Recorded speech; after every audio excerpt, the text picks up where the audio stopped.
Hi friends, my name is Maruti and I'm the co-founder of Cracku. In this video, I'll be doing the analysis of DashCAT-2.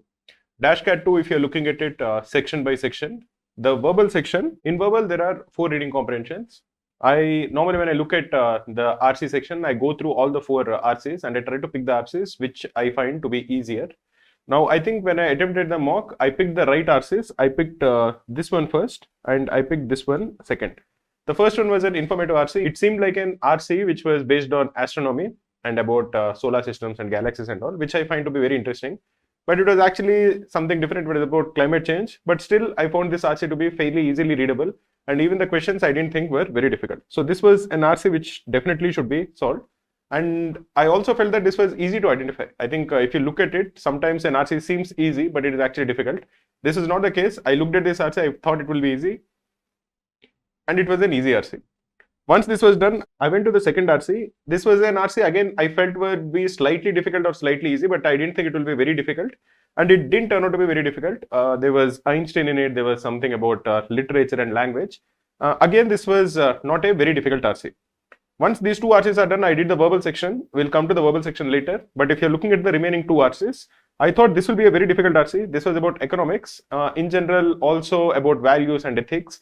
When I looked at it briefly, I thought this will be a RC which will be difficult to read, and it was an extremely hard RC.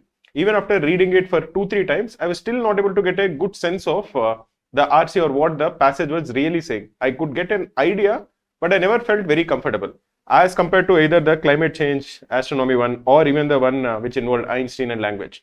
So the first RC, I thought this was very difficult to really read and grasp. Sometimes when I do an RC, when I read the passage, I want to get that intuitive understanding. I want to understand completely what the author is saying, what he feels, what he means, because then answering the questions become very easy.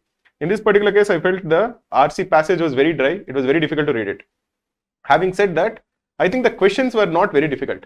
If you look at the questions and if you try to identify from which part of the RC the question was asked, it is possible to actually get at least 1 or 2 questions correct in this RC. So even though the prose is very difficult to read and very dry, somebody who doesn't panic, somebody who doesn't feel that, okay, I'm not understanding it at all, and just goes with the questions, tries to find where the question was really asked from the passage and answers it, would still get 1 to 2 questions correct. This one was a scientific RC. This was also not very easy to read. It was slightly difficult to read, but it was not as dry as the first one. This also I felt was medium to hard. But again, whatever I said about the questions in the first RC applies over here also. Even though it was slightly medium to hard to read and understand, I think 1 to 2 questions can be solved. Basically, it is not, and that is true with many RCs. When you actually look at the options, you will be able to remove some of the options. Some of the options you feel don't really add up. For example, even in the first one, even though I felt that this was a very difficult RC, I could get some idea. Not a very comfortable idea, but I could get some idea about what the author is saying about economics, about ethics, what he feels about it in some of the paragraphs. I didn't get all the paragraphs, but some of the paragraphs I could understand. Now, when I'm looking at the questions, I could immediately see that some of the options are completely contradicting what the author is saying. So those kind of questions are very important because you can rule out 1 or 2 options and then you have a better chance of even guessing. So normally in RC, if I can rule out 2 options, I'll definitely take a guess. That way, I think ruling out options works well in the first 2 RCs. Now coming to the verbal section, I think the verbal was definitely on the easier side. This time, I think the RCs were on the difficult side, but verbal definitely was on the easier side. Para summaries I found were fairly straightforward. Similarly, para insertion I think was definitely easy.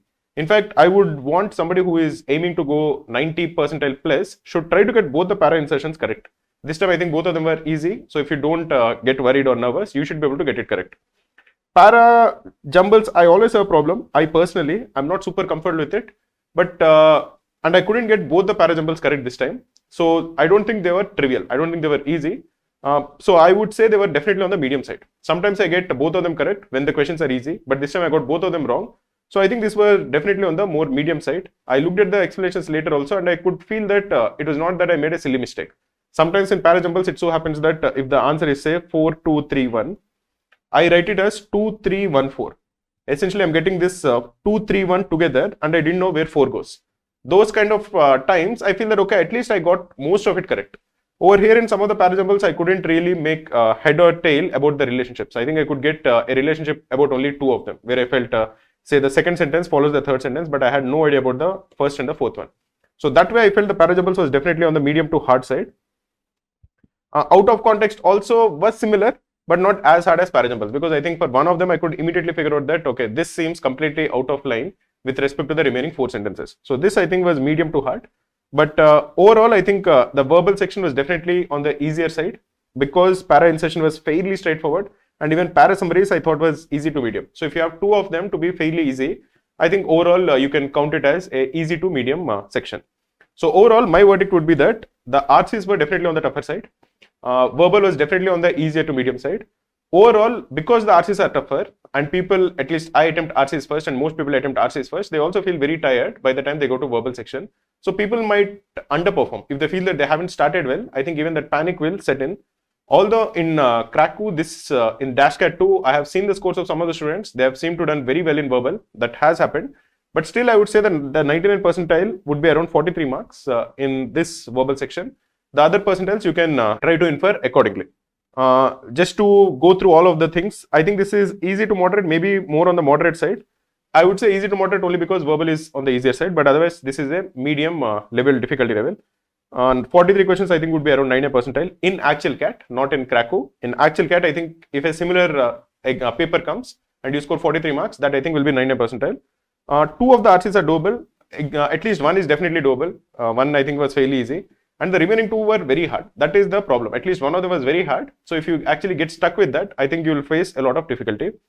Some questions were easy and doable in difficult RCs. This is exactly what I was saying. Even if the RC was very difficult, if you don't panic and don't lose your composure, if you look at the questions, you will get 1 or 2 questions correct, even in the difficult RCs.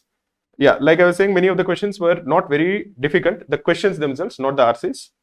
And understanding the crux of each paragraph helps answer questions. This is what I mentioned, that even in the difficult RCs, if there were say 4 paragraphs, I was able to understand the crux of say 1 or 2 paragraphs. And that helped me get 1 or 2 questions correct in those difficult RCs. That is what I was saying. Option elimination is always a strategy which I think you should follow in reading comprehensions, because that will increase the chances of your scoring well. In many of the RC questions, out of 4 options, you should be able to eliminate at least 1 or 2. And that I think is a more accurate way of answering it. If you actually follow it, your accuracy will be much better. Just to help you understand why that is the case, in the 4 options that are given, it won't happen that 3 of them are completely wrong and only 1 of them is correct. That won't happen. Normally what happens is the first option will have 80% truth and 20% false. The second one will have 70% true and 30% false. There will be one option which is the correct option, which will be 100% true.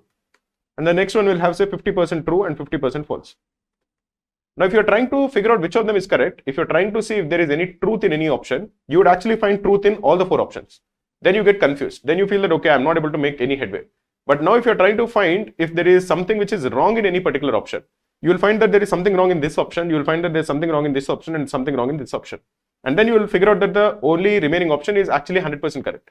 This way your accuracy will be very high. Instead of trying to find which of them is most correct, if you find out which of them is wrong, then your accuracy will be very good. This is what I mean by the option elimination method, which I think you should follow in most of the RCs. Now let us look at the LIDI section. In LIDI, there are 4 sets. I would say that there are some of the sets which are very difficult. The sets which I think were very difficult was table with missing values, and there was one with respect to a puzzle.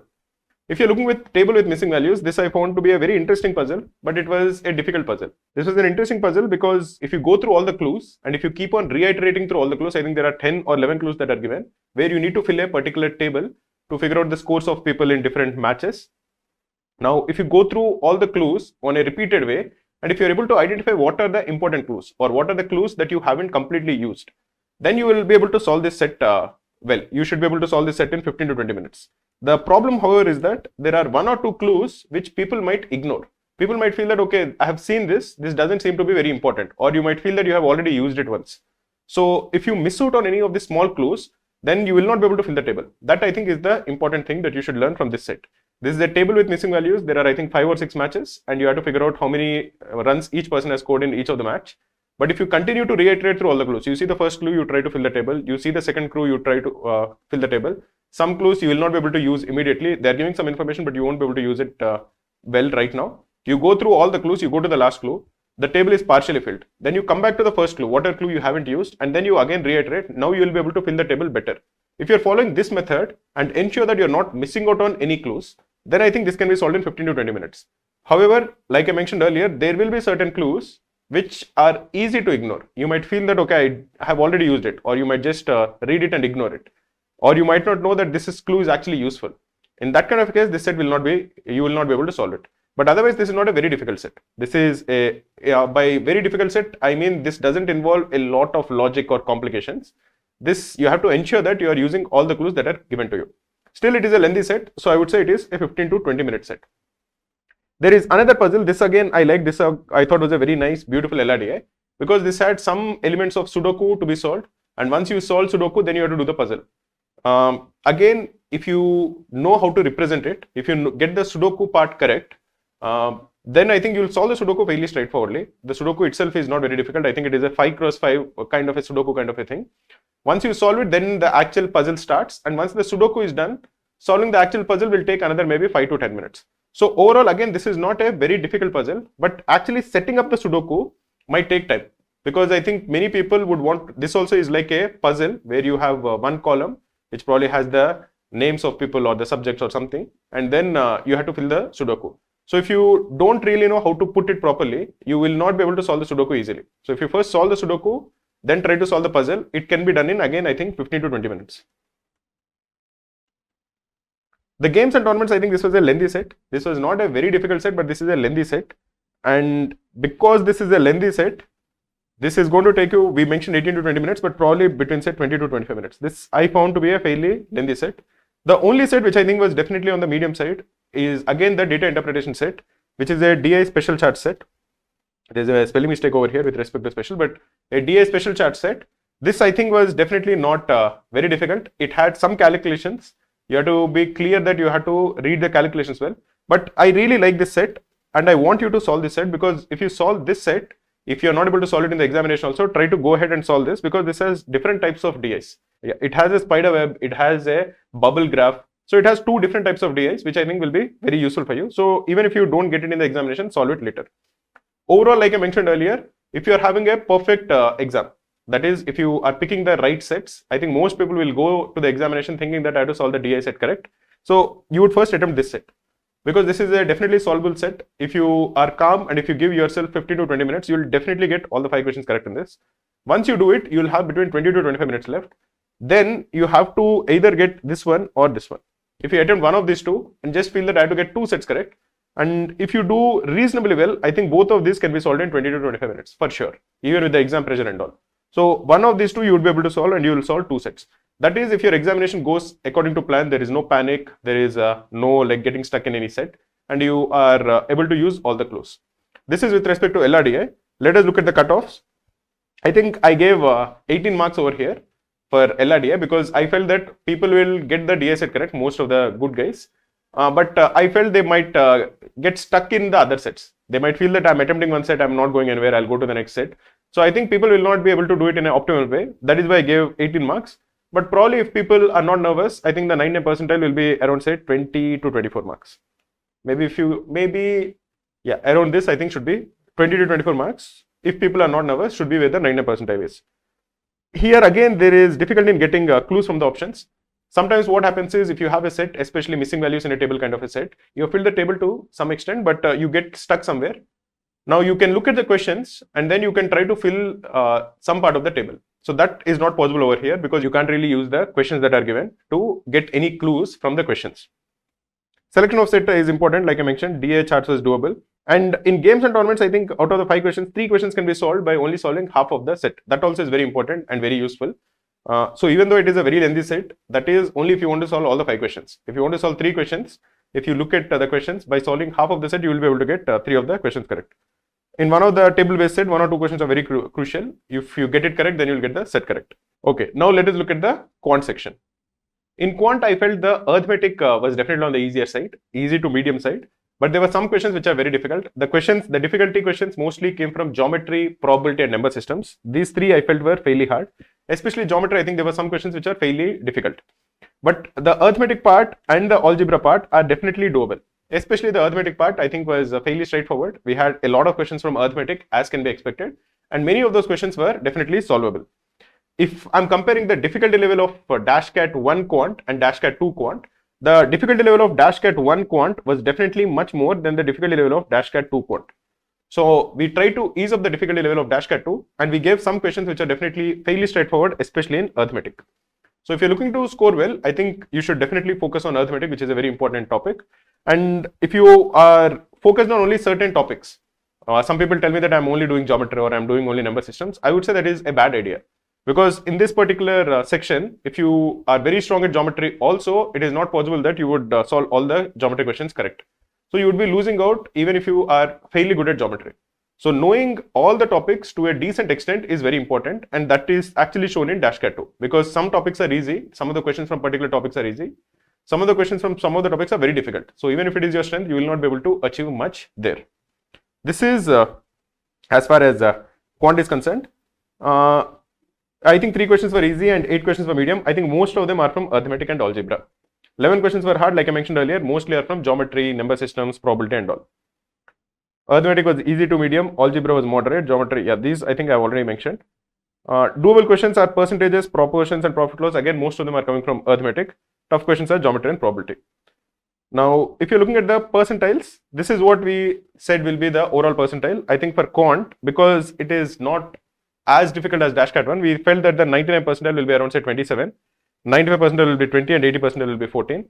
Similarly, for LRDI, it is 18. In my opinion, this is what my team feels, but I think the LRDI's cutoff will be maybe slightly higher, the 99 percentile cutoff. Maybe it will be 20 to 24. 95, I think is 16 is fine, and 80 is 11 is fine. VRC, even though I felt the RCs were difficult, there were many people who actually did the score very well in this DashCAT. Still, I think VRC, because the verbal section is on the easier side, the cutoffs will be slightly on the higher side. So 99 will be 43, 95 is 38, and 80 is 33. And these are the overall cutoffs.